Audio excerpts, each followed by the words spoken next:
Technical institute Lucknow से।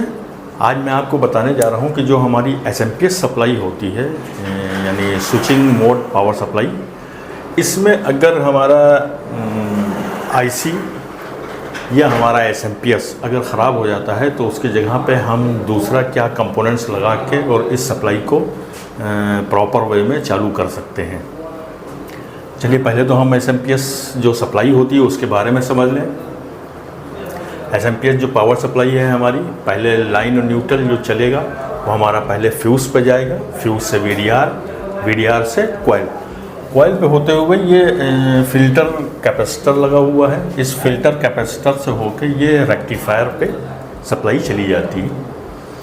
Rectifier पे जब सप्लाई जाएगी तो उसी से इंक्लूड हमारा डीसी एक कैपेसिटर लगा होगा 100 MFD 450 वोल्ट या 68 MFD या 3.3 MFD 4.7 MFD।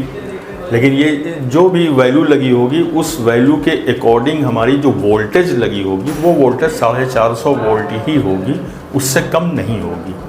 क्योंकि हमारी ये डायरेक्टली एसी लाइन जो है वो डायरेक्ट 220 वोल्ट जो आ रही है वो हमारी डायरेक्ट डीसी करंट में यहाँ पे ट्रांसफ़र होती है, यानी उसको हम डीसी करंट में यहाँ पे बनाते हैं। ये डीसी करंट हमारा जो है एसएमपीएस ट्रांसफार्मर जो ये लगा हुआ है, इस एसएमपीएस ट्रांसफार्मर को डायरेक्ट एक नंबर पिन पे इसको दे दिया जाता है।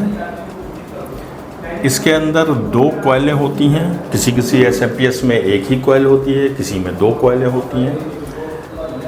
एक जिसमें 2 कॉइलें होंगी उसमें ये हमारी पहली कॉइल होगी और ये दूसरी कॉइल होगी। दूसरी कॉइल ऑक्सिलरी कॉइल कहलाती है, यानी ये एक वोल्टेज डेवलप करेगी। ये वोल्टेज हमारी आईसी या आईजीबीटी या मॉसफेट इसको ऑपरेट करने के लिए ये वोल्टेज बनाई जाती है।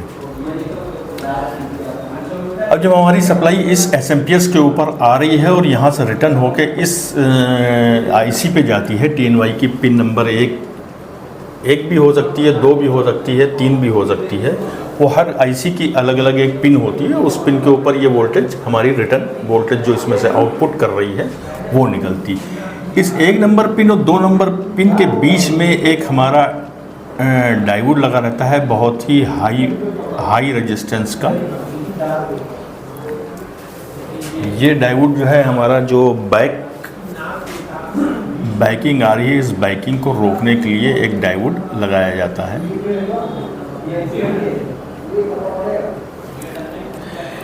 कि इस आईसी का लोड इस ट्रांसफार्मर पर ना पड़े, इस वजह से एक ये हाई वैल्यू डायोड लगा दिया जाता है इस जगह पे, कि अगर जो पल्स आ रही हैं या हमारा ट्रांसफार्मर लोड ले रहा है उस लोड को ये हाफ कर देता है।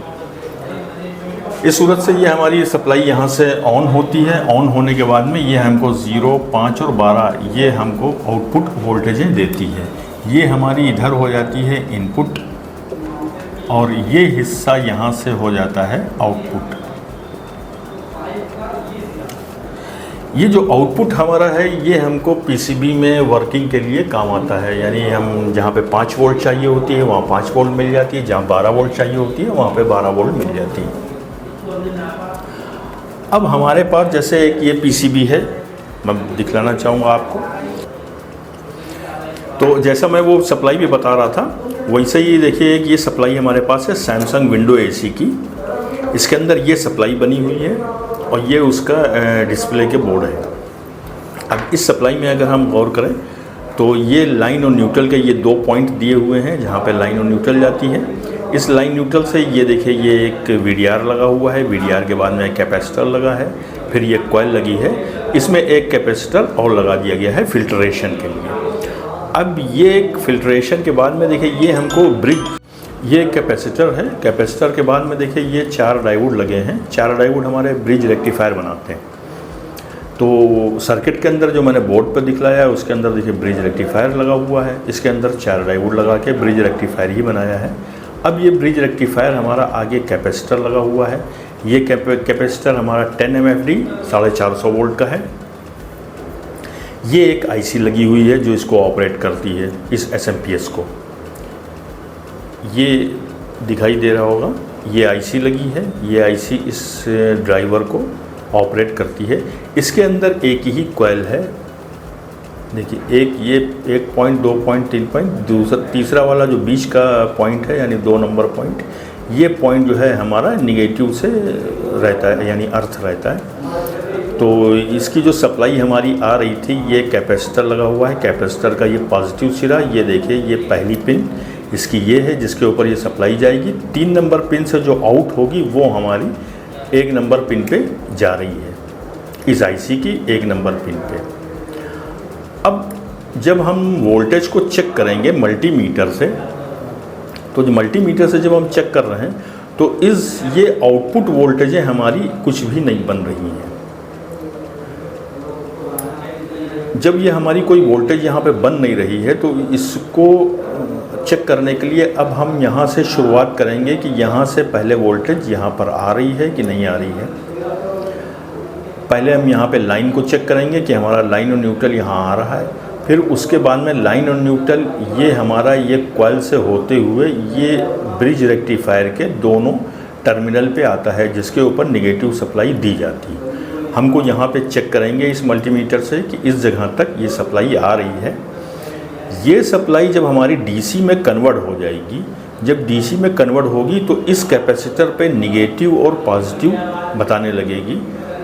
अब ये वोल्टेज हमारी जो 220 वोल्ट यहाँ से एसी चल रही थी, ये यहाँ पे 340-320 के आसपास डीसी करंट होगा। अब ये डीसी करंट जो है वो हमारा ट्रांसफार्मर पे इनपुट तो हो रहा है, आउटपुट नहीं दे रहा है।